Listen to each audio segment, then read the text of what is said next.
Bonjour à tous et bienvenue sur ce nouveau tutoriel, ici Robin de Pestudly. Aujourd'hui nous allons voir comment créer des promotions catalogues, paniers et prix spécifiques. On se retrouve directement sur le back-office pour commencer. Alors petite précision avant de commencer, une règle de prix spécifique c'est quoi? Tout simplement c'est une réduction ou alors tout simplement une baisse de prix qu'on va venir appliquer pour un produit en particulier, donc pour un client par exemple ou pour tous les clients pour ce produit. Ensuite, une promotion panier ou une règle panier, c'est quoi? Eh bien tout simplement c'est le fait d'appliquer un code de réduction lorsque le client va passer justement au panier. Il appliquera tout simplement le code en question pour avoir la réduction. Et une règle de prix donc catalogue, une promotion catalogue, ça permet d'appliquer une réduction pour l'ensemble par exemple d'une catégorie, pour l'ensemble d'un groupe produit, pour une marque ou pour l'ensemble de la boutique. Alors j'espère que c'est clair pour vous et on peut directement passer au tutoriel.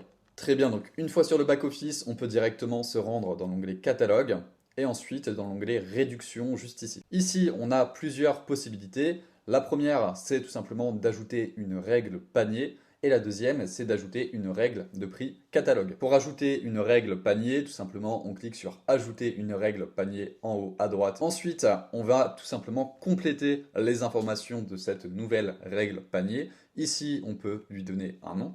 Ici, je vais l'appeler par exemple offre hiver. On peut ajouter une description et surtout, on peut ajouter un code promo. Ici, on peut le générer automatiquement avec PrestaShop ou alors on peut directement le rédiger nous-mêmes. Mettre en avant, donc là, ça détermine si le code promo est affiché pour tout le monde ou est-ce que seuls les membres qui ont reçu le code promo par email, par exemple, peuvent l'utiliser. Donc là, on va tout simplement décocher cette option. Utilisation partielle. Donc là, ça détermine si le code promo est utilisable en plusieurs fois ou est-ce qu'on doit l'utiliser qu'une seule fois. Donc ici, je vais le laisser décocher. Priorité, on peut laisser sur 1 et état, on va mettre oui pour que le code promo soit bien actif sur la boutique. Ensuite, quand on a complété ces informations, on peut directement se rendre sur l'onglet conditions. Ici, on nous demande si on souhaite limiter à un seul client. Donc ici, on voit que c'est facultatif. Donc si on souhaite ajouter un client justement qui sera assigné à ce code promo, tout simplement, on tape le nom du client en question et on vient l'ajouter. Ok. Ici, je vais laisser le code promo donc accessible à tout le monde.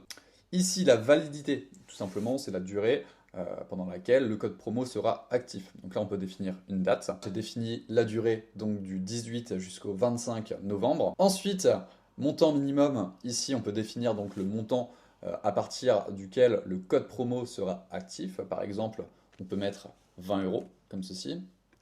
Est-ce que le prix est TTC? Est-ce que c'est hors frais de port? Donc ici, ça va varier en fonction du contexte. Ensuite, quantité totale disponible. Donc ici, c'est la quantité totale de codes de réduction qui seront disponibles sur le site.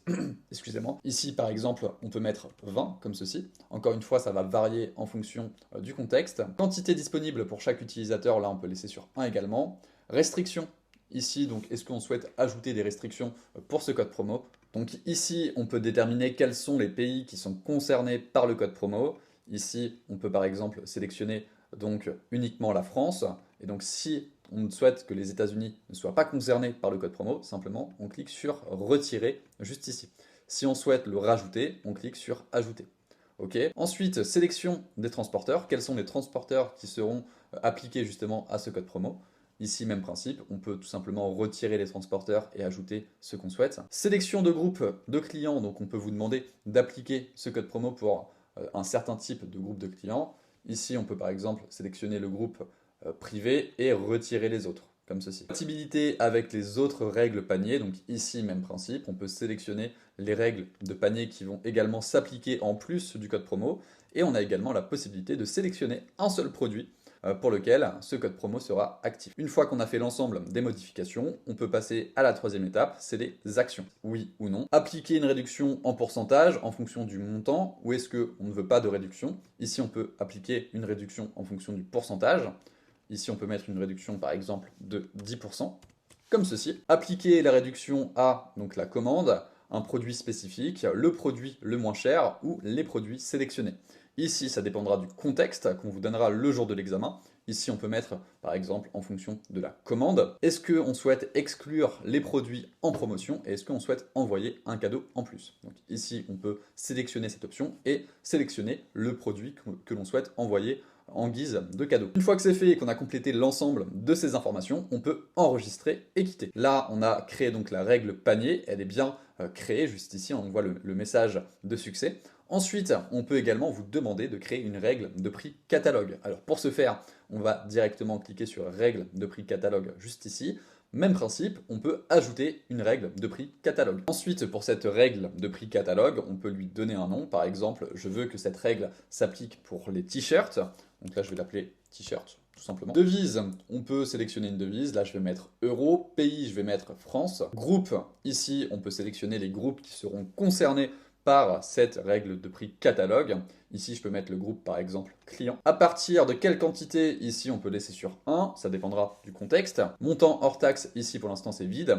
Est-ce qu'on souhaite garder le prix initial, oui ou non? Voilà, donc ici, si on décoche cette option, on peut ensuite rentrer le montant hors taxe de cette règle de prix catalogue. Donc ici, je vais garder le prix initial. Ensuite, on peut définir la date de validité de cette règle. Type de réduction, ici, donc soit c'est un montant, soit c'est un pourcentage. Réduction avec ou sans taxe, ici, ça dépendra du contexte. Ici, je vais le laisser sur hors taxe.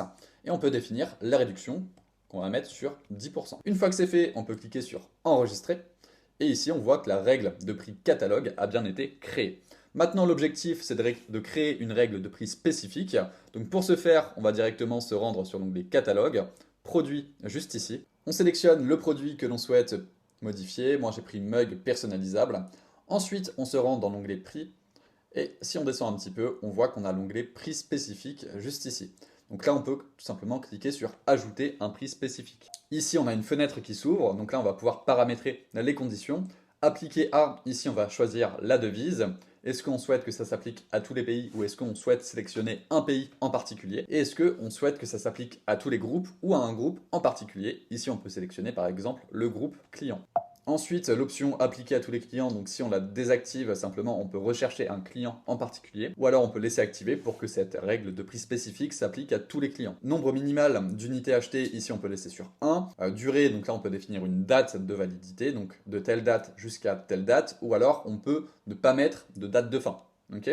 Donc on coche illimité. Impact sur les prix, donc ici on va pouvoir définir les impacts. Donc ici, première option, impact sur le prix. Donc directement, ça veut dire qu'on va appliquer une réduction sur le prix initial. Donc on peut cocher cette option, très bien. Appliquer une remise sur le prix initial, donc là par exemple, on peut sélectionner donc en pourcentage par exemple, très bien. Et on vient sélectionner 20%. Donc c'est cette option qui permet d'appliquer une réduction avec un calcul. Si on souhaite tout simplement modifier le prix directement sans mettre en place une réduction, eh bien on clique sur saisir un prix spécifique et on définit le prix justement. Donc là on voit que notre prix de base est à environ 7 euros. On peut le mettre par exemple à 4 euros. Comme ceci. Une fois que c'est fait, on peut enregistrer et publier que notre règle de prix spécifique a bien été créée. J'espère que ce tutoriel vous aura été utile. Je vous souhaite bon courage pour la suite et à plus tard.